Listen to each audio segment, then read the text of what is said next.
Assalamualaikum warahmatullahi wabarakatuh.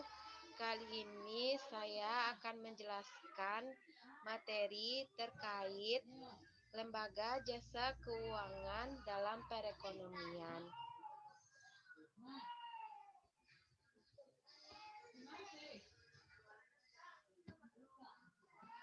Materi yang pertama yaitu pengertian otoritas jasa keuangan. Otoritas jasa keuangan adalah lembaga yang independen dan bebas dari campur tangan pihak lain yang mempunyai fungsi, tugas, dan wewenang pengaturan, pengawasan, pemeriksaan, dan penyidikan lembaga keuangan. Undang-undang yang mengatur lembaga jasa keuangan adalah Undang-Undang Nomor 21 Tahun 2011 tentang Otoritas Jasa Keuangan. Sejarah Otoritas Jasa Keuangan berkaitan dengan tugas awal Bank Indonesia yang meliputi pengawasan dan pengaturan perbankan. Ternyata, menurut berbagai macam kalangan, tugas dari Bank Indonesia tersebut belum dilakukan secara maksimal. Selain karena banyaknya tugas yang harus dilakukan oleh Bank Indonesia, ada faktor-faktor lain yang menyebabkan tugas Bank Indonesia belum berjalan sesuai harapan. Alasan lain yang melatar belakangi pembagian tugas dengan Bank Indonesia adalah diharapkan agar Otoritas Jasa Keuangan benar-benar menjadi sebuah lembaga keuangan yang independen dan jauh dari campur tangan pihak lain, sehingga Otoritas Jasa Keuangan mampu bekerja secara profesional. Yang selanjutnya, visi dan misi Otoritas Jasa Keuangan. Visi Otoritas Jasa Keuangan adalah menjadi lembaga pengawas industri jasa keuangan yang terpercaya, melindungi kepentingan konsumen dan masyarakat, dan mampu mewujudkan industri jasa keuangan menjadi pilar perekonomian nasional yang berdaya saing global serta dapat memajukan kesejahteraan umum. Sedangkan misinya adalah yang pertama, mewujudkan terselenggaranya seluruh kegiatan di dalam sektor jasa keuangan secara teratur, adil, transparan, dan akuntabel. Yang kedua, mewujudkan sistem keuangan yang tumbuh secara berkelanjutan dan stabil. Yang ketiga, melindungi kepentingan konsumen dan masyarakat. Tujuan Otoritas Jasa Keuangan. Tujuan yang pertama yaitu terselenggara secara teratur, adil, transparan, dan akuntabel. Yang kedua, mampu mewujudkan sistem keuangan yang tumbuh secara berkelanjutan dan stabil. Dan yang ketiga, mampu melindungi kepentingan konsumen dan masyarakat. Tugas Otoritas Jasa Keuangan.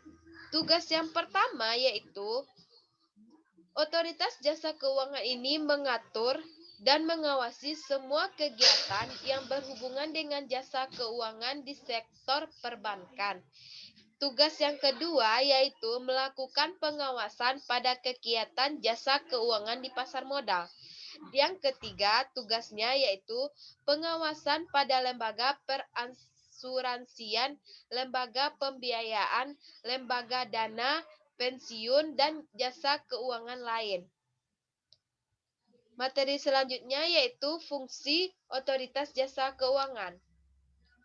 Fungsi Otoritas Jasa Keuangan adalah menyelenggarakan sistem pengaturan dan pengawasan yang terintegrasi terhadap keseluruhan kegiatan di sektor jasa keuangan. Wewenang Otoritas Jasa Keuangan. Wewenang yang pertama yaitu otoritas jasa keuangan mempunyai wewenang yaitu menetapkan sebuah kebijakan operasional pengawasan terhadap setiap kegiatan jasa keuangan. Wewenang yang kedua, otoritas jasa keuangan melakukan pemeriksaan, pengawasan, penyidikan, perlindungan terhadap konsumen, serta tindakan lain terhadap lembaga keuangan sesuai dengan undang-undang. Yang ketiga yaitu memberlakukan sanksi administratif terhadap pihak-pihak yang melakukan sebuah pelanggaran terhadap peraturan perundang-undangan pada sektor jasa keuangan. Yang keempat, melakukan pengawasan terhadap setiap tugas yang dilakukan oleh kepala eksekutif. Dan yang terakhir yaitu memberikan perintah tertulis yang berhubungan dengan lembaga jasa keuangan maupun pihak-pihak lain. Materi selanjutnya yaitu lembaga jasa keuangan perbankan. Apa itu bank? Menurut Undang-Undang Republik Indonesia Nomor 10 Tahun 1998 tentang Perbankan, bank adalah badan usaha yang menghimpun dana dari masyarakat dalam bentuk simpanan dan menyalurkannya kepada masyarakat dalam bentuk kredit dan atau bentuk-bentuk lainnya dalam rangka meningkatkan taraf hidup masyarakat. Fungsi bank di sini adalah yaitu yang pertama menghimpun dana masyarakat, yang kedua menyalurkan dana masyarakat, yang ketiga yaitu mendukung kelancaran mekanisme sistem pembayaran, dan yang keempat yaitu mendukung kelancaran transaksi internasional.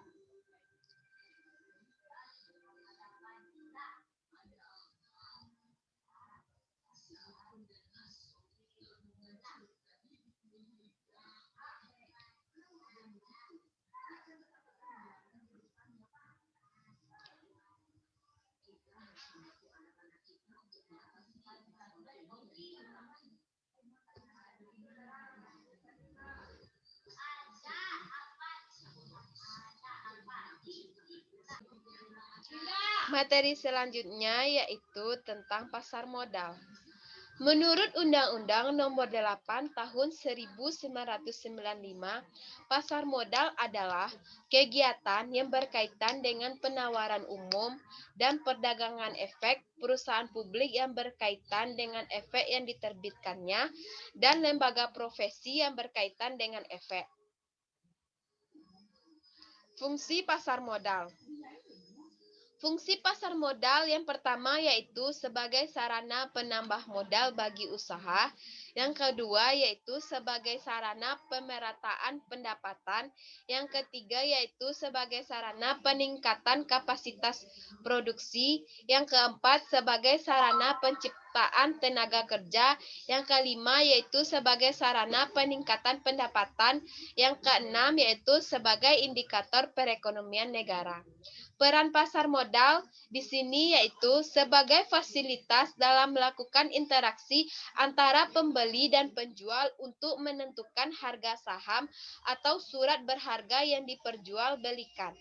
Yang kedua, peran pasar modal yaitu pasar modal memberikan kesempatan kepada investor untuk memperoleh hasil yang diharapkan.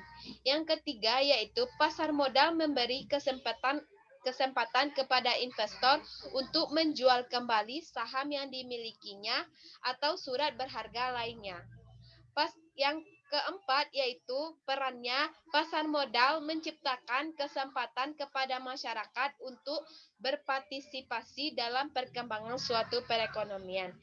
Yang kelima yaitu pasar modal mengurangi biaya informasi dan transaksi surat berharga. Materi selanjutnya yaitu tentang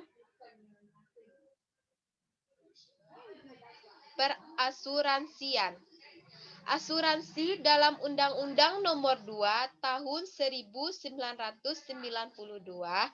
tentang usaha perasuransian adalah perjanjian antara dua pihak atau lebih di mana pihak penanggung mengikatkan diri kepada tertanggung dengan menerima premi asuransi untuk memberikan penggantian kepada tertanggung karena kerugian, kerusakan, atau kehilangan keuntungan yang diharapkan atau tanggung jawab hukum pihak ketiga yang mungkin akan diderita tertanggung yang timbul dari suatu peristiwa yang tidak pasti atau memberikan suatu pembayaran yang didasarkan atas meninggal atau hidupnya seseorang yang dipertanggungkan. Fungsi asuransi. Fungsi utamanya yaitu pengalihan resiko, penghimpun dana, dan yang terakhir premi seimbang. Sedangkan fungsi tambahan dari asuransi yaitu yang pertama ekspor terselubung, yang kedua perangsang pertumbuhan ekonomi, yang ketiga sarana tabungan investasi dana dan investable earning, yang keempat yaitu sarana pencegah dan pengendalian kerugian. Peran asuransi. Peran asuransi di sini yang pertama ada peranan asuransi jiwa, yaitu proteksi bagi keluarga. Yang kedua menabung. Yang ketiga sebagai alat bisnis. Sedangkan peranan asuransi kerugian yang pertama yaitu proteksi dari kebakaran, proteksi dari kehilangan, proteksi dari kerusakan, dan yang terakhir proteksi dari pengangkutan.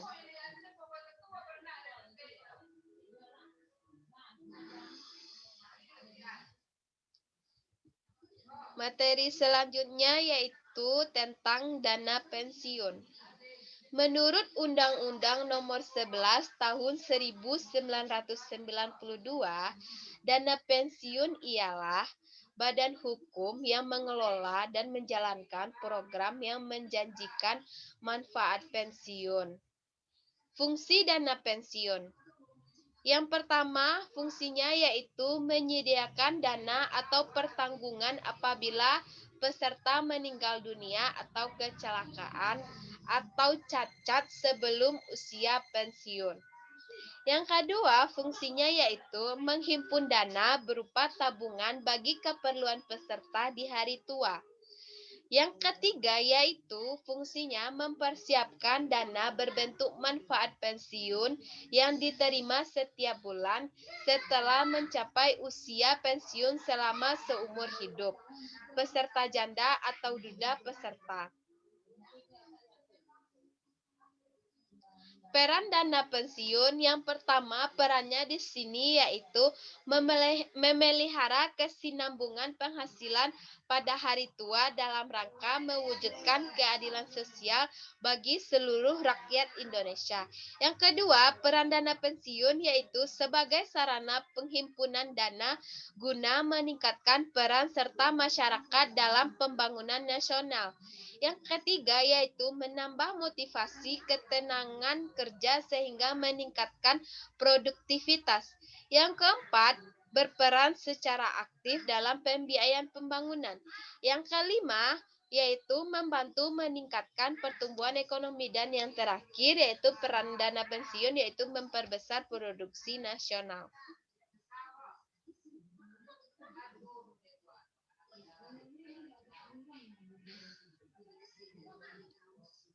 Yang materi terakhir yaitu tentang pegadaian.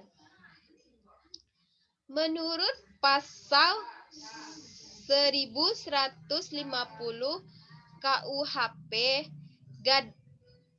gadai adalah suatu hak yang diperoleh kreditur atau suatu barang bergerak yang diserahkan kepadanya oleh debitur atau oleh kuasanya sebagai jaminan atas utangnya dan yang memberi wewenang kepada kreditur untuk mengambil pelunasan piutang dari barang itu dengan mendahului kreditur-kreditur lain dengan pengecualian biaya penjualan sebagai pelaksanaan putusan atas tuntutan mengenai kepemilikan atau penguasaan dan biaya penyelamatan barang itu yang dikeluarkan setelah barang itu diserahkan sebagai gadai dan yang harus didahulukan.